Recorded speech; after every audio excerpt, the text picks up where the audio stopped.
Have you ever gone through a separation that just completely blindsided you, left you feeling lost, confused, maybe even a little broken? Well, today we're going to look at these really painful moments from a totally different angle. Not as random tragedies, but as events that are actually filled with divine intention, with purpose. Let's start to unpack how that could even be possible. This right here, this idea is the foundation for everything else we're about to talk about. It challenges us to look at this ending, no matter how much it hurts, and see it not as a mistake, but as something precisely timed. It's about reframing that awful feeling of being left behind into an act of divine intention. Okay, so how in the world do you go from feeling total confusion to seeing some kind of higher plan? It really starts with a shift in your whole perception. In this first part, we're going to explore that exact journey, from what feels like absolute human chaos to what might actually be divine order. I mean, just look at the contrast here. On one side, that's us, right? It feels like chaos, a huge mistake, just random bad luck.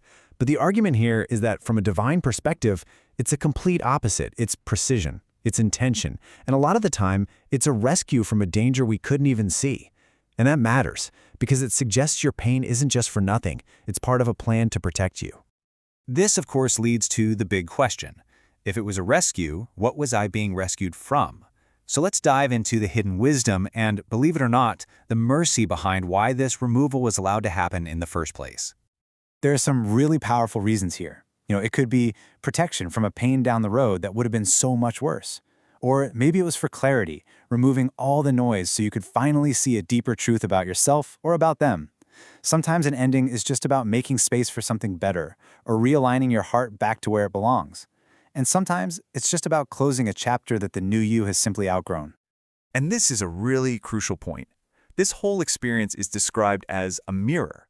The depth of your pain often just reflects how deep your attachment was. It shows just how much of your peace, your security, was being placed in another person, a creation, instead of in the creator. So the intervention isn't some kind of punishment, it's a realignment. And this is so important because it helps you shift the story from what did I do wrong to what is this trying to teach me? So you might start to understand the why, but how do you get through the now? This brings us to a really important concept, Sabr, or patience. But listen, this isn't about just sitting around passively waiting for the pain to fade. It's presented as a powerful, active form of worship. Let's be super clear about what this means. Sabr isn't about pretending you're strong when you're not. It's defined as choosing to have restraint at the very moment you feel your weakest. It's about feeling the pain, feeling all of it, but not letting it control your actions or poison who you are. This breaks it down perfectly. So patience, or sabr, is not about suppressing how you feel. It's about letting yourself feel it without completely falling apart. It's not about endlessly complaining about the pain you're in. It's about taking all that energy and channeling it into prayer. This quiet, disciplined response, that's described as a really deep form of loyalty. And this is the beautiful result. When that hurt you feel gets turned back towards the divine, when it becomes a conversation, a prayer, it suddenly has meaning. The experience is no longer just suffering, it becomes a direct line to spiritual connection and growth. Now, right alongside patience comes trust, or tawakkul. This is the next stage in the journey, and it's all about letting go of our desperate need to have all the answers and to be in control. It's about placing complete, radical trust in the divine plan. I mean, this is the question at the very heart of the struggle, isn't it? When nothing makes any sense, when you can't see the path forward at all, how is anyone supposed to just trust? It feels impossible. And here is the profound answer. Trust isn't for the situations you can figure out. That's just logic. Real trust, true trust, is for when you can't understand. It's believing there's a wisdom at play that is way beyond your line of sight. In fact, that moment when you have zero clarity, that is the exact moment that choosing to trust becomes a true act of worship. So what does this actually look like in practice? Well, the path has 3 key steps. First, you have to acknowledge the pain. Don't pretend it's not there.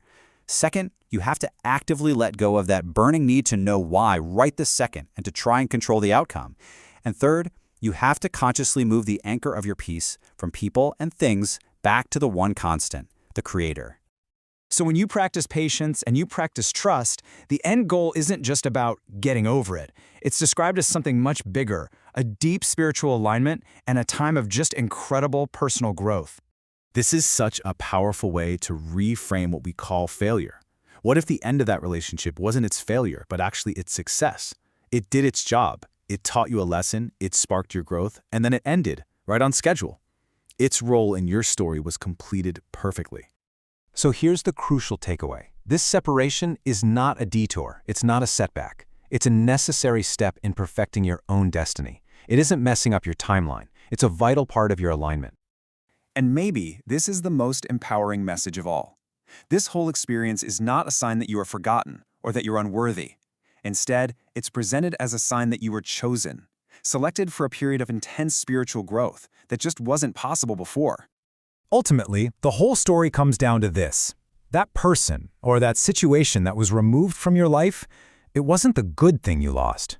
It was the obstacle that was blocking your path to what is truly meant for you. The removal was just clearing the way. And so we'll end with this thought to carry with you. We always think of holding on as a sign of strength, of security.